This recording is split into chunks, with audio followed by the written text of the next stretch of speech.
नमस्कार दोस्तों, मैं प्रदीप श्रीवास्तव आपको अपने चैनल पे स्वागत करता हूँ। देखिए, ये नया साल आने वाला है। 2023 ख़त्म हो रहा है, 2024 शुरू हो रहा है। मैंने एक छोटी सी स्टडी की थी, तो मुझे लगा कि मुझे ये स्टडी आपके साथ शेयर करना चाहिए और बड़ी इंटरेस्टिंग रहेगी। हो सकता है 2024 में इसका बेनिफिट जो है हम सब उठा सकें। तो कोई रिकमेंडेड स्टॉक्स नहीं है, बट ये मेरी स्टडी है और मुझे लगा कि मुझे आपके साथ शेयर करना चाहिए। चलिए शुरू करते हैं। देखिए, मैं आपको अगर मैं याद दिलाऊं, मैंने सितंबर में एक वीडियो डाला था जो चंद्रयान के हमारे सक्सेस के ऊपर था कि हमारे भारत देश के लिए गर्व की बात थी कि चंद्रयान जो है मून पे लैंड किया। और उसके एवज में मैंने एक वीडियो बनाया था और ये कौन कौन सी कंपनियां इस सक्सेस को जिन्होंने कंट्रीब्यूट किया है और उनके बारे में एक स्टडी डाली थी। तो अगर आपने वो वीडियो नहीं देखी है तो मेरी दरख्वास्त है कि आप ज़रूर उस वीडियो को उसकी डिटेल्स जो है डिस्क्रिप्शन बॉक्स में आपको मिल जाएगी। तो देखिए, मैं उन स्टॉक्स के बारे में बात करने जा रहा हूँ जो कंपनीज ने चंद्रयान में कंट्रीब्यूट किया था, या दूसरे वर्ड्स में हम कह सकते हैं कि डिफेंस और स्पेस रिलेटेड स्टॉक्स के बारे में बात कर रहा हूँ। तो कुछ 9-10 स्टॉक्स हैं जिसके बारे में मैं बात करूंगा। और इसमें से कुछ स्टॉक आपको ज़रूर ऐसे लगेंगे कि जहाँ पे आपको स्टडी करना चाहिए और लॉन्ग टर्म इन्वेस्ट करना चाहिए। तो ये थोड़ा सा लंबा होराइजन लेके आपको इसके बारे में स्टडी करना चाहिए। और मेरी मेरी एक और रिक्वेस्ट है कि आप वीडियो देखने के बाद उसके बारे में स्टडी करें। मेरा कोई रिकमेंडेशन नहीं है। और कम से कम 1 साल का होराइजन रखें, क्योंकि उसका रीज़न क्या है कि देखिए, ये इलेक्शन ईयर है, 2024 जो है इलेक्शन ईयर है। और इलेक्शन ईयर में काफ़ी उथल पुथल रहेगी। बट स्टडी ये बताती है कि पिछले जितने भी इलेक्शंस हुए हैं उनके 6 महीने के बाद स्टॉक मार्केट में अच्छा खासा अपवर्ड मूवमेंट रहा है। हाउस ओवर अगर गवर्नमेंट यही यही जीतती है तो वो सोने पे सुहागा होगा। तो आप इसका ज़रूर ध्यान रखिए। तो कम से कम 1 साल के लिए इन्वेस्टमेंट को, जो भी इन्वेस्ट करेंगे आप उसको 1 साल का नज़रिया तो मिनिमम रखिए। ये मेरी ये मेरा सजेशन है।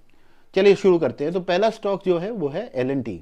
एल एन टी तो एक बहुत बड़ी कंपनी है, इंजीनियरिंग कंपनी है, आप सबको पता ही है इसके बारे में। तो एल एन टी जो है, एल एन टी का 14 जुलाई को मैंने स्टडी किया था, तब स्टॉक का भाव था 2472 रुपये।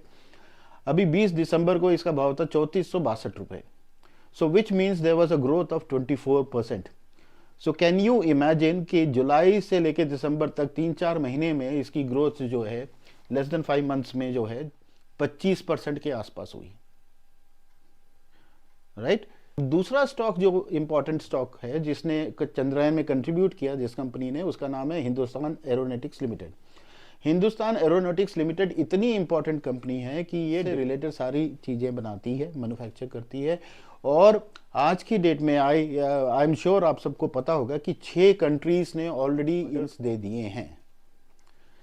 नाउ कैन यू इमेजिन, वो इंडिया की एक समय एक सिचुएशन थी जहां पे सब कुछ इंपोर्ट होके आता था डिफेंस से रिलेवेंट्स में, चाहे वो हवाई जहाज हो, चाहे वो कोई और चीज़ हो। आज की डेट में हम एक्सपोर्ट की तरफ बढ़ रहे हैं और उसका पहला सौगात ये है कि हमें 6 कंट्रीज से ऑलरेडी ऑर्डर्स मिल चुके हैं। ये तो सिर्फ शुरुआत है, आगे आगे देखिए क्या होता है।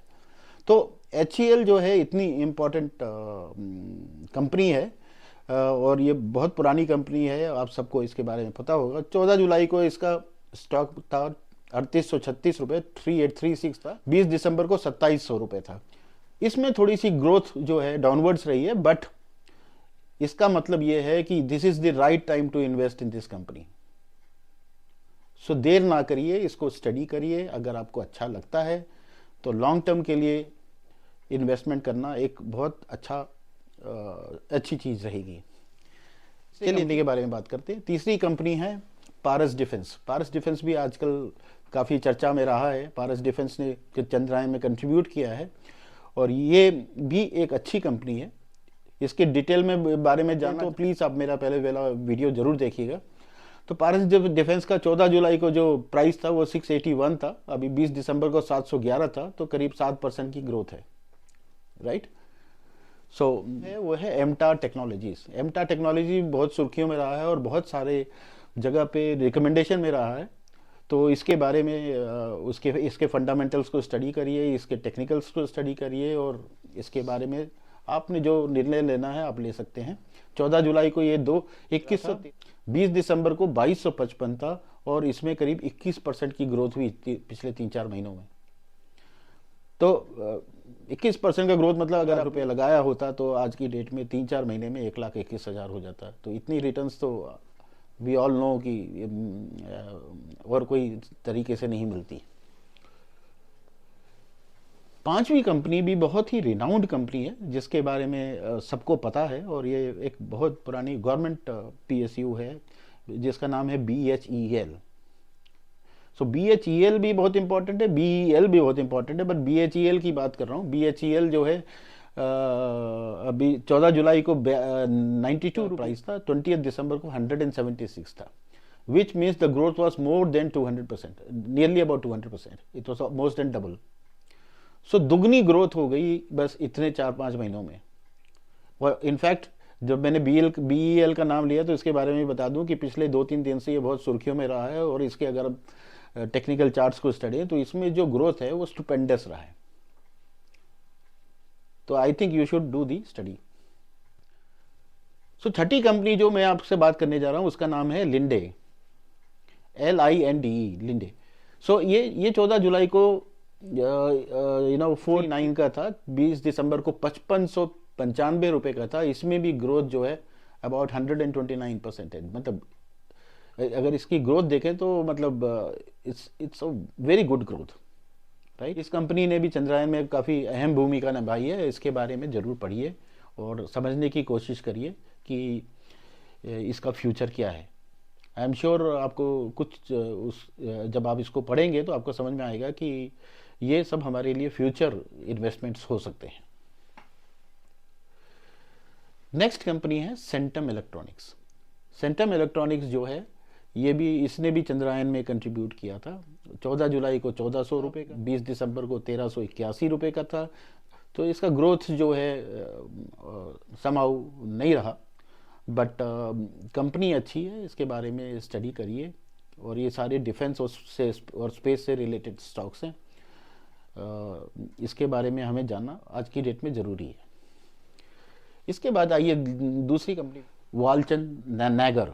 सो वालचंद नैगर करके एक कंपनी है, इसने भी चंद्रयान में कंट्रीब्यूट किया था। 14 जुलाई को इसका रेट था 93.15, 20 दिसंबर का था 178.5, और ग्रोथ जो है इसका ऑलमोस्ट मोर देन डबल था, राइट, ऑलमोस्ट डबल था। सो छोटा सा स्टॉक है, बट आप इसको स्टडी करेंगे तो आपको इसका पता चलेगा कि फ्यूचर प्रॉस्पेक्ट्स क्या हैं। तो probably it can makes more sense. इसके बाद चलिए नेक्स्ट कंपनी जो आते हैं, नौवीं कंपनी में आते हैं। नौवीं कंपनी का नाम है मिश्र धातु। मिश्र धातु एक अलॉयस की कंपनी है। तो चंद्रयान के बनने में जो अलॉयस की ज़रूरत पड़ी थी वो इस कंपनी ने कंट्रीब्यूट किया था। ये 14 जुलाई को 313 पैसे था, 20 दिसंबर को 389.75 का प्राइस था, और इसका ग्रोथ करीब 24% है। So this all what I'm talking about is the growth of the last 3-4 months. And the company which I want to talk about is Indonational. So Indonational भी इसने भी चंद्रयान में कंट्रीब्यूट किया था। 14 जुलाई को इसका रेट था करीब 500 रुपये, 20 दिसंबर को 423 रुपये 45 पैसे। इसमें थोड़ी ग्रोथ जो है माइनस में रही है, करीब 19-20% माइनस में रही है। सो ये सारे स्टॉक्स हैं जिन्होंने चंद्रयान को सक्सेस करने में कंट्रीब्यूट, और ये डिफेंस और स्पेस से रिलेटेड स्टॉक्स हैं। इसके बारे में आपको ज़रूर स्टडी करना चाहिए, और किसी के कहने पे ना जाएं। प्लीज़ अपनी डिलीजेंस रखें और उसी हिसाब से इन्वेस्ट करें। इन्वेस्ट ऐसी चीज़ों में करना चाहिए जिससे आपको एक पैसिव इनकम क्रिएट हो सके, और अच्छे फाइनेंशियल इंस्ट्रूमेंट्स में इन्वेस्ट करिए जो फ्यूचर के लिए अच्छे हैं। तो ये मेरा मतलब स्टडी था। आपको अच्छा लगा होगा। अगर अच्छा लगे तो प्लीज़ लाइक एंड सब्सक्राइब और शेयर करिए, और आपकी फीडबैक की हमें बहुत ज़रूरत है। Thank you very much. आप सबको आने वाला नया साल अच्छी इन्वेस्टमेंट अपॉर्चुनिटीज़ दे, सक्सेस दे, आपका बिजनेस आगे बढ़े, आपके घर में सब कोई सुखी रहे। थैंक यू, नमस्कार, प्रणाम।